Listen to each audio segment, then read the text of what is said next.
Good evening. Welcome to day 2 of the Career Match Cup, event 2 on the Alpari World Match Racing Tour. The overnight leaders, Ian Williams, Torvar Mirsky and last year's winner, Bjorn Hansen, will be looking to pick up where they left off yesterday and get more wins on the board. The racing conditions here at the Jeongok Marina are near on perfect, so that should mean some exciting races.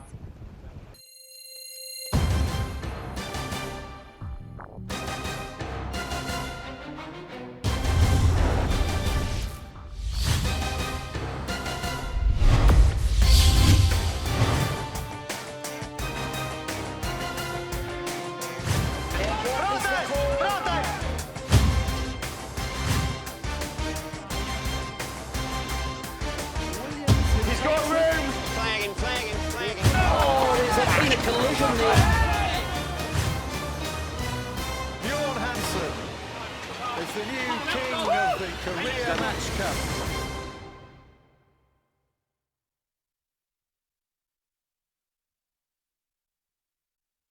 Without delay, let's go to a match in Flight 7 between Torvar Mirsky and Phil Robertson. So coming up to our feature match, the entry here between Torvar Mirsky, Phil Robertson. An eagerly anticipated battle between these two young established skippers on the World Tour.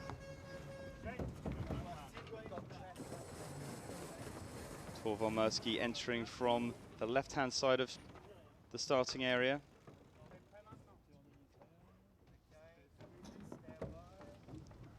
And here comes Phil Robertson, late in from that starboard side, perhaps giving away that starboard advantage to the Australian Torvar Mirsky.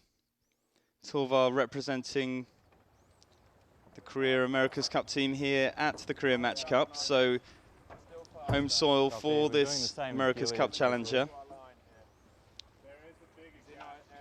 Phil Robertson, the winner from Match Race Germany, will be looking to try and carry those winning ways into this matchup.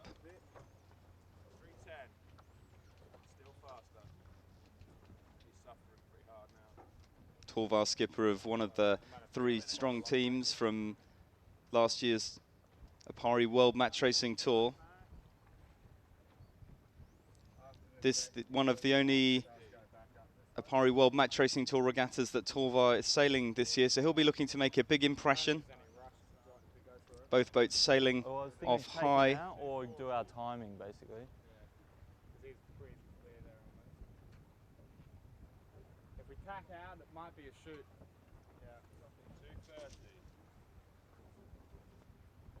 Off towards that right-hand side of the race course.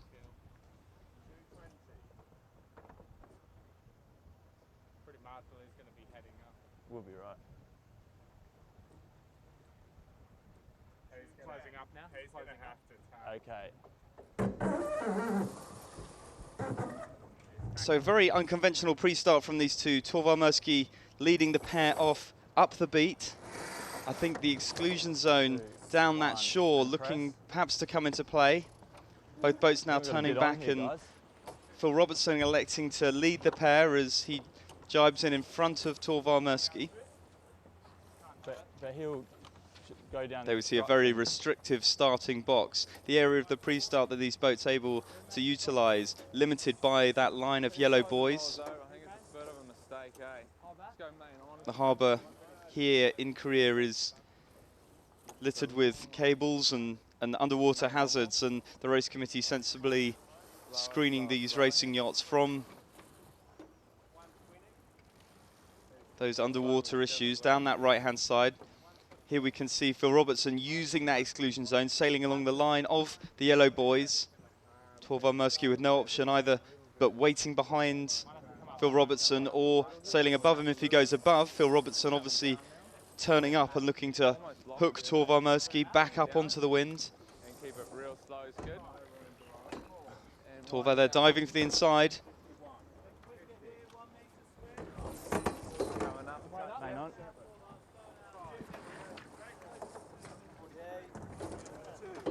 A little over a minute to go. You can see both boats right on the edge of that exclusion line.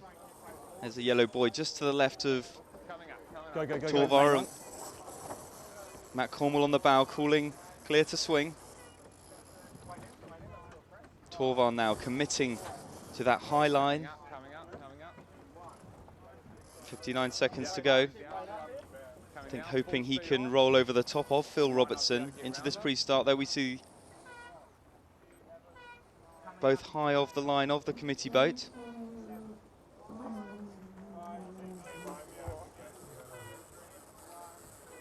Torvar Mersky rolling over the top of the line, and Torvar Mersky over there. A big mistake from the Australian. I think Phil Robertson able to hold Torvar Mersky above the line. I'm not exactly sure what Torvar Mersky's plan was in that pre-start. He sailed above the committee boat. He looked in all sorts of bother, and as he then sailed, the gun went and he sailed over the top of Phil Robertson, and he looked utterly confused. I'm not sure if they had the wrong time on the boat, but a terrible start from Torvar Mersky. Phil Robertson now leading this match off to the right-hand side. I think dealing with a little bit of an issue with another match. But still in a very strong position as Torvar Mersky restarts effectively from now. Phil Robertson already with a 6 or 7 boat length lead. I think Torvar Mersky must have just not eaten his breakfast this morning, because his brain is obviously not in gear. And it is Phil Robertson. I'm on board with Torvar Mersky's team, and we'll reflect a bit on today. Well, first of all, we'll set up why you're here, because you're a guest of the Korea governor. That's right, sailing for Team Korea. Very exciting. Happy to represent White Tiger Challenge at the Korea Match Cup. And, you know, so far so good. Got good guys on the front, Cat Flap, bulkers from the full-time AC crew, and some of my old teammates from last year. So it's a good vibe. We're a bit rusty, but getting there. We just showed some footage from the Phil Robertson race. Can you talk us through what happened there? Well, we lost. I mean, Phil did a great job. He got a better start than us. It was all in the start. He held us over, and we had to go back to the start line. We could have mucked up that, and we couldn't quite catch up to him enough. He sailed around the course really cleanly, and you know, we caught up a little bit, but not enough to win. And you know, those boys were sort of well practiced after their win in Germany and just couldn't keep up. You went on to face Kim in what was a very interesting and short race. Torvar's entered, and he's looking up and can't quite understand where the Korean team are. That's going to be a penalty on the Korean team. Torvar tacks underneath the committee boat and comes across to try and prevent Kim from Korea from even entering the starting box. Here comes Torvar Mersky. He's the leeward boat. Kim will have to keep clear of him. And can he get into the starting line?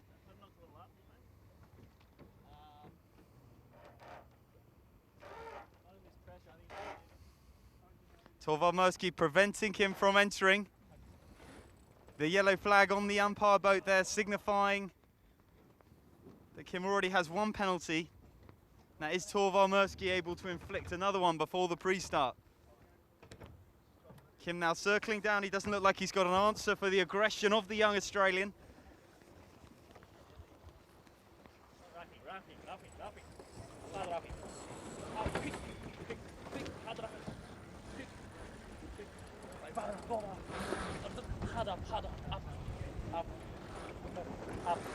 Holding. Kim now circling round, desperately trying to get back through that line. Torvar attacks underneath.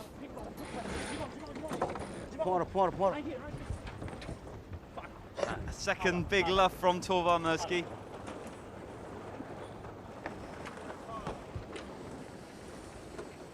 Not giving Kim Jong-lim from Korea any mercy. Hold on. Back. Stop. There, I think the short hoot from the umpire indicating a second penalty. Kim unable to enter the pre-starting line successfully within the predetermined time limit, so incurring that second penalty. That's 2 penalties, a dream start to this match for Torvar Mersky against this up-and-coming team from Korea.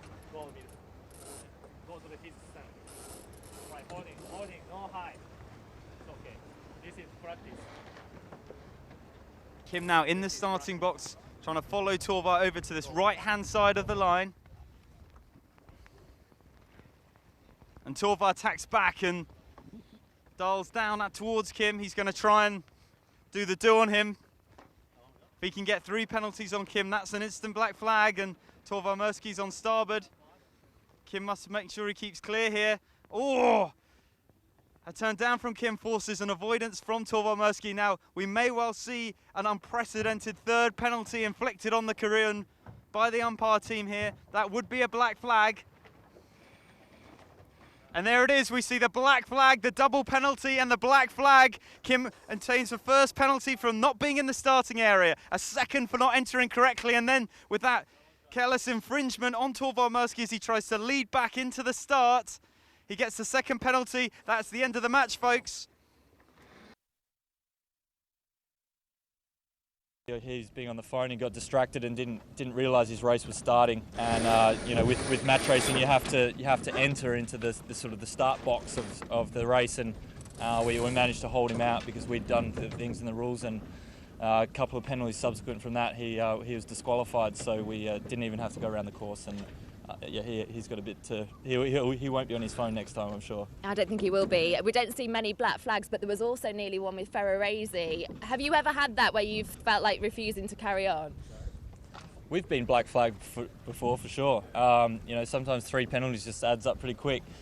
The rules have changed a little bit, so we might not see 3 penalties as regular now. But yeah, it's part of the game, and we just got to go on, be consistent, try and make the least mistakes, and see how we go. I've stayed out on the water to get a good view of one of our feature matches today. Last year's world champion Ian Williams taking on last year's winner here at the Korea Match Cup, Bjorn Hansen. Bjorn Hansen losing to Johnny Berntsen, his countryman. So both boats looking to bounce back in this match. One of them's going to go home disappointed. Here comes Williams from that right-hand side. Excellent entry from both. Ian Williams very aggressively up towards Bjorn Hansen here. The boats are going to be very close. Bjorn perhaps just doing enough to avoid Williams. Very combative restart from and dial up from both Hansen and Williams. Now it begins. The game of chess. There we see Bjorn Hansen. He's backing his main one side, then the other. He's trying to slow his boat, trying to be able to swing his stern out and bow out behind the stern of Williams. There he goes, the sails continuing to back. Williams happy to keep a little bit more momentum on his boat. I think we'll see Williams tack away here at some point and look to perhaps jibe back and redial up Bjorn Hansen. There goes Williams, he's sailing away on port. The whole crew there, all 4 of them hanging off that shroud on that windward side.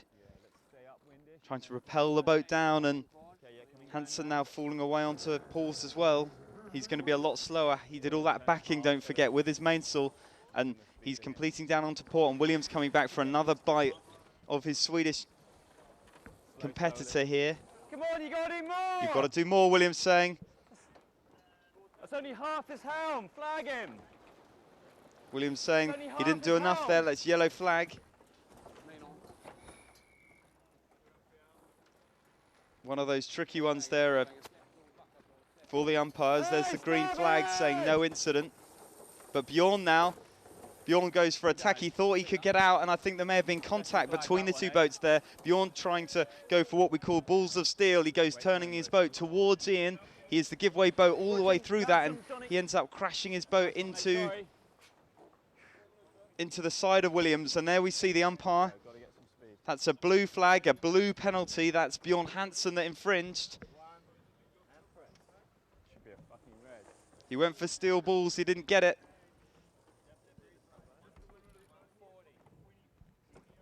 And first blood to Williams in this exchange. Hansen will be disappointed with that. He went for the killer move. It didn't pay off. And now he's behind. He's just sitting there frantically reassessing his time and distance. He knows he's going to have to close this start out, dominate this start really to have any chance in the match. Bjorn Hansen turning back round now. Despite that call, he's going to have to be the aggressor here. Ian Williams elects to lead and jibes in front of Bjorn Hansen, and now it's Bjorn Hansen's job to come piling into the triple world champion, driving back towards the line. We see inches separating the boats.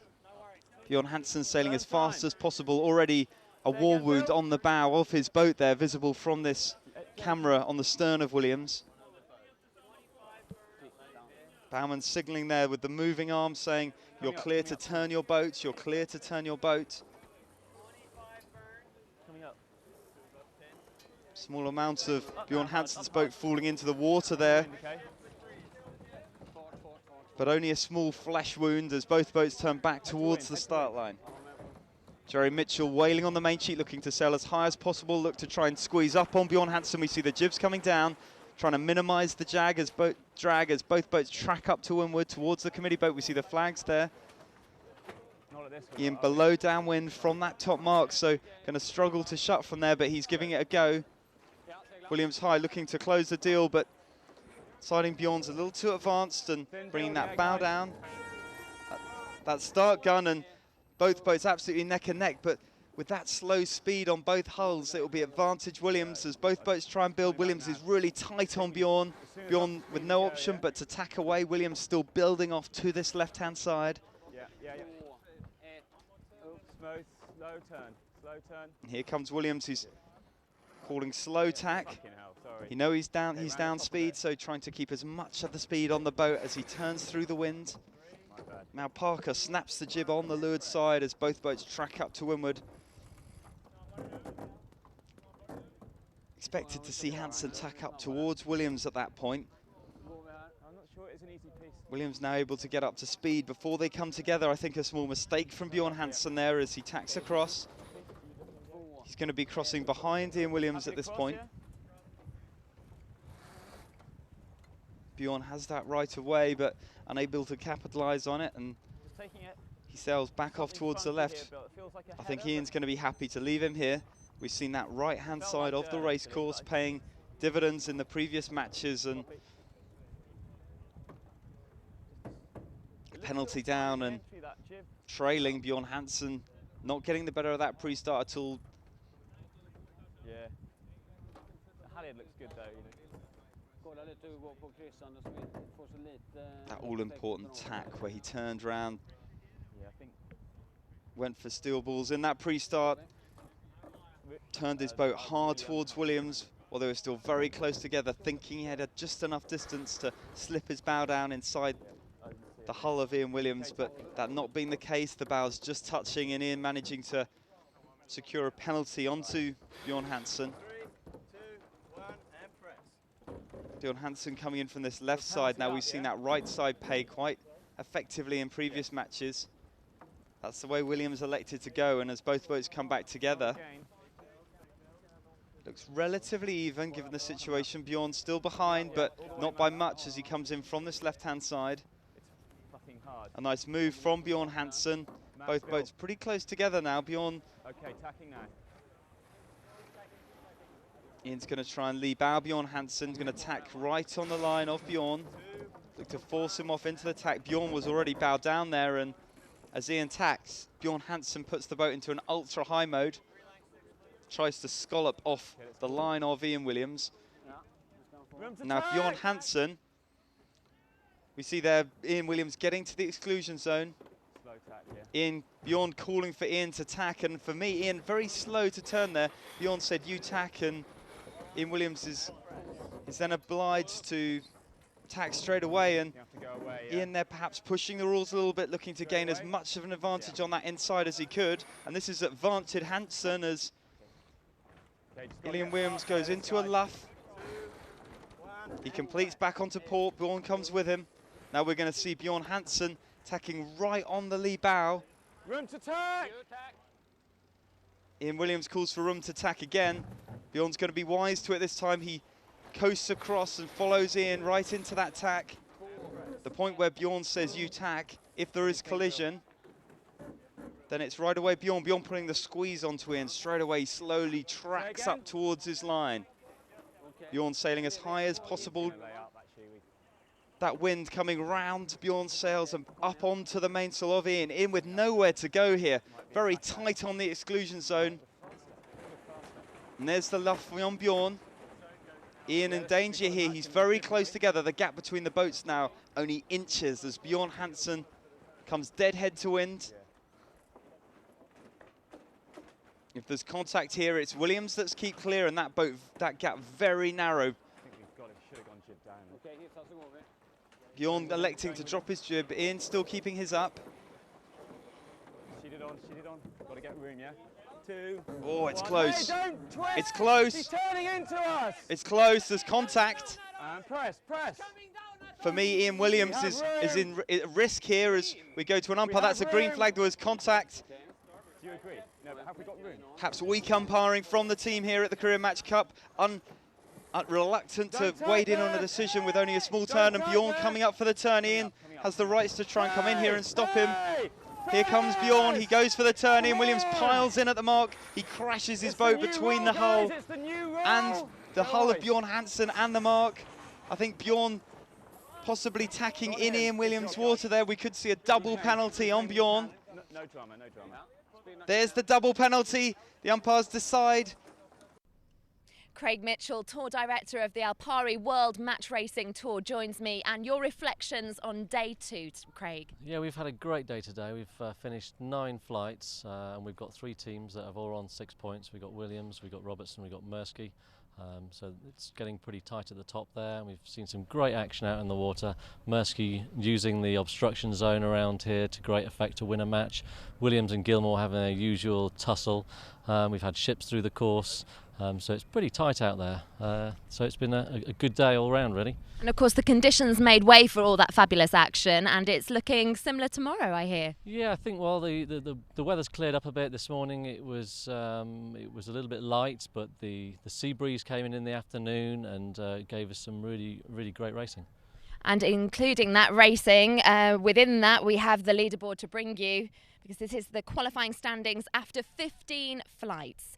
Ian Williams, Phil Robertson, Torvar Mersky are all teams tied on 6 points. Then below them, Bjorn Hansen is in 4th. Johnny Bernson of the Bernson sailing team with 4 wins and 3 losses. Pierre-Antoine Morvan of France is on 4 with 4 losses as well, identical to Laurie Jury in 7th. Peter Gilmore, who needs to really try and turn this around like he did at Match Race Germany and excel for the quarterfinals. Will he make it this time? Yanmar Racing Team at the moment 3 wins and 2 losses.